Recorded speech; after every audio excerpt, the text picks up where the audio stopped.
नमस्कार दोस्तों। आज के इस डिजिटल युग में टेक्नोलॉजी ने हमारी दुनिया को पूरी तरह से बदल दिया है। Internet, mobile, artificial intelligence, robotics, ये सब हमारी जिंदगी का अहम हिस्सा बन चुके हैं।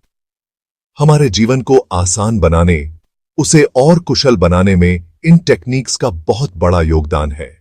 लेकिन दोस्तों, हर सिक्के के दो पहलू होते हैं और ठीक उसी तरह तकनीकी प्रगति के साथ साथ कई मिथ्स भी पनप गए हैं। ये मिथ्स, ये भ्रांतियां लोगों के मन में गलतफहमी पैदा करती हैं और कई बार तो टेक्नोलॉजी को समझने और अपनाने में भी बाधा बन जाती हैं। तो आज इस वीडियो में हम आपके साथ कुछ ऐसे ही प्रमुख मिथ्स की सच्चाई साझा करेंगे, तकनीक के इस जाल में उलझे भ्रमों को दूर करेंगे और सच्चाई का पता लगाएंगे।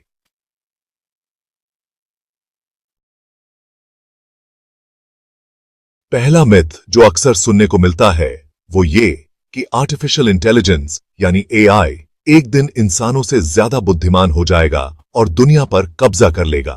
यह धारणा कई लोगों के मन में डर और उत्सुकता दोनों पैदा करती है। फिल्मों में दिखाए जाने वाले खतरनाक रोबोट्स, दिमाग पढ़ने वाले कंप्यूटर, ये सब हमारी कल्पना को तो उत्तेजित करते हैं, लेकिन हकीकत कुछ और ही है। असल में एआई की वर्तमान स्थिति और उसकी संभावनाओं को समझना जरूरी है। एआई को जिस रूप में हम आज देखते हैं वो दरअसल इंसानों द्वारा ही बनाए गए कुछ एल्गोरिदम्स और सॉफ्टवेयर पर आधारित है। ये एल्गोरिदम्स और सॉफ्टवेयर बहुत ही जटिल होते हैं, लेकिन इनकी क्षमताएं सीमित होती हैं। ये सिस्टम्स कुछ विशिष्ट कार्यों को करने में माहिर होते हैं, जैसे कि चेहरा पहचानना, डेटा का विश्लेषण करना या गेम खेलना। उदाहरण के लिए फेशियल रिकॉग्निशन टेक्नोलॉजी का उपयोग सुरक्षा और पहचान के लिए किया जाता है, जबकि डेटा एनालिसिस सॉफ्टवेयर व्यापार और अनुसंधान में मदद करता है। लेकिन दोस्तों, इसका यह मतलब कतई नहीं है कि एआई इंसानों की तरह सोच सकता है, महसूस कर सकता है या फैसले ले सकता है। एआई की सोचने की क्षमता केवल उन कार्यों तक सीमित है जिनके लिए उसे प्रोग्राम किया गया है। एआई के पास नैतिकता, भावना और स्वतंत्र इच्छा जैसी मानवीय विशेषताएं नहीं होती। ये विशेषताएं केवल इंसानों में पाई जाती हैं और यही हमें एआई से अलग बनाती हैं। एक मिसाल लीजिए, एक एआई सिस्टम शतरंज के खेल में दुनिया के सबसे बेहतरीन खिलाड़ी को हरा सकता है, लेकिन वही सिस्टम एक बच्चे को साइकिल चलाना नहीं सिखा सकता। यह इसीलिए है क्योंकि शतरंज के खेल में केवल तार्किक चालों की आवश्यकता होती है, जबकि साइकिल चलाना सिखाने के लिए अनुभव और समझ की जरूरत होती है। क्यों? क्योंकि एआई को सिर्फ डेटा और निर्देशों के आधार पर प्रोग्राम किया जाता है। यह डेटा और निर्देश ही एआई की सीमाएं निर्धारित करते हैं। वो इंसानी समझ, अनुभव और रचनात्मकता का मुकाबला नहीं कर सकता।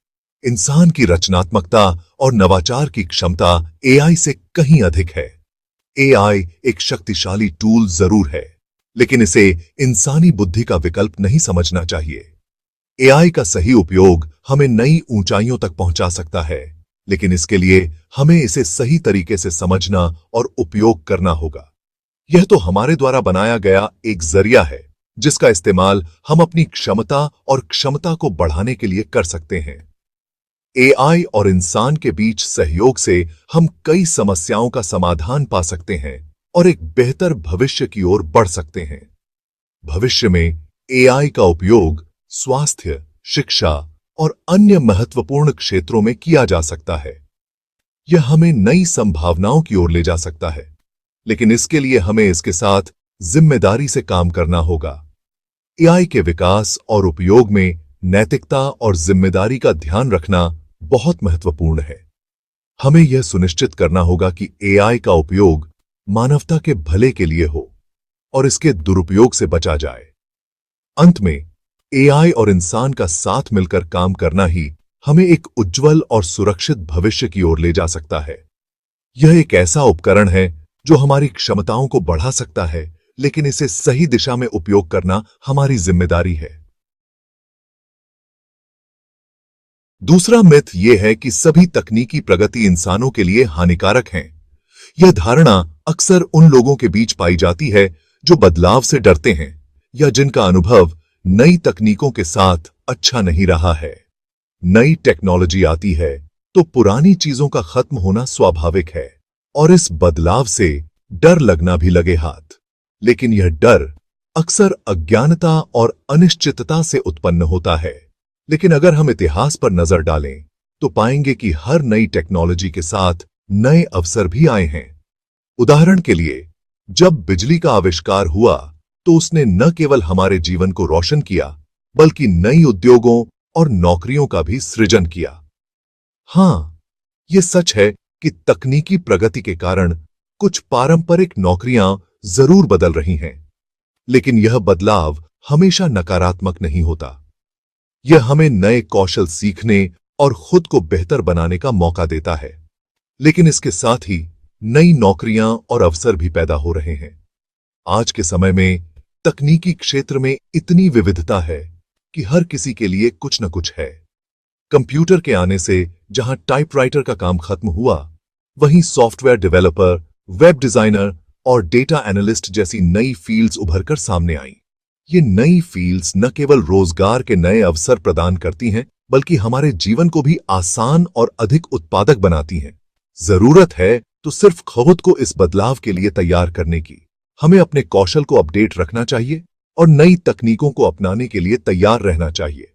नई टेक्नोलॉजीज को सीखने की, अपने आप को उनके अनुकूल बनाने की। आजकल ऑनलाइन कोर्स और वर्कशॉप्स की मदद से हम आसानी से नई तकनीकों को सीख सकते हैं। याद रखिए, बदलाव ही जिंदगी का नियम है और जो इस बदलाव के साथ चलता है वही तरक्की करता है। इसलिए तकनीकी प्रगति को हानिकारक मानने के बजाय हमें इसे एक अवसर के रूप में देखना चाहिए और इसके साथ कदम से कदम मिलाकर चलना चाहिए।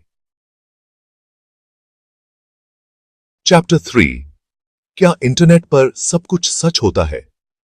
तीसरा मिथ, जो खासतौर पर आज के सोशल मीडिया के जमाने में बहुत जरूरी है, वो ये कि इंटरनेट पर मौजूद हर जानकारी सही होती है।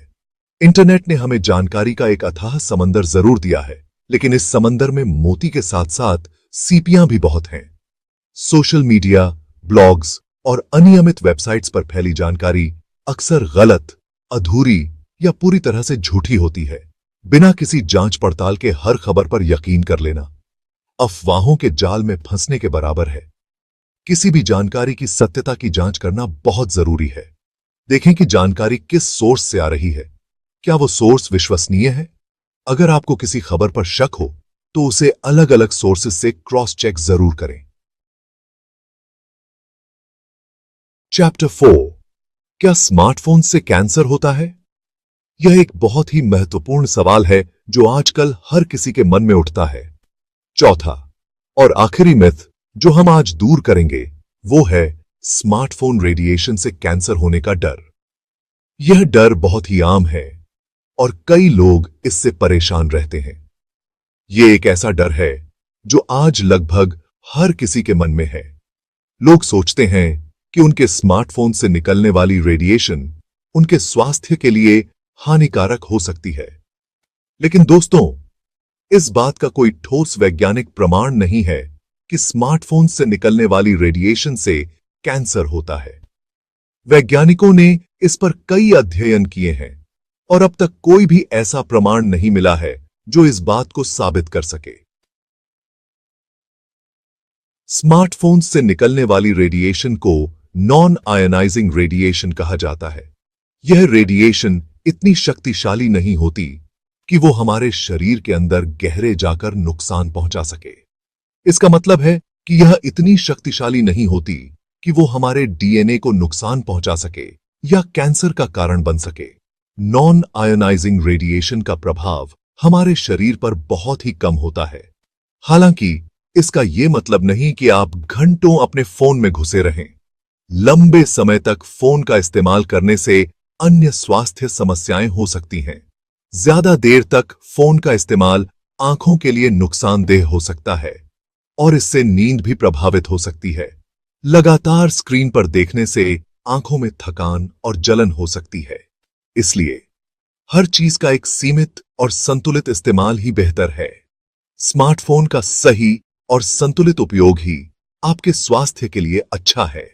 अपने फोन का इस्तेमाल सीमित करें और नियमित ब्रेक लें ताकि आपकी आंखें और दिमाग दोनों स्वस्थ रहें। ओत्रो, सच्चाई की राह।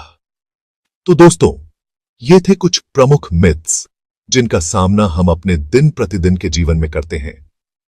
तकनीक एक शक्तिशाली जरिया है, लेकिन इसका इस्तेमाल समझदारी और सावधानी से करना जरूरी है। मिथकों और भ्रांतियों से दूर रहें और टेक्नोलॉजी का इस्तेमाल अपने जीवन को बेहतर बनाने के लिए करें, क्योंकि जैसा कि कहा जाता है, ज्ञान ही शक्ति है। आज के लिए बस इतना ही। अगली बार मिलेंगे एक नए विषय, एक नई जानकारी के साथ। तब तक के लिए नमस्कार।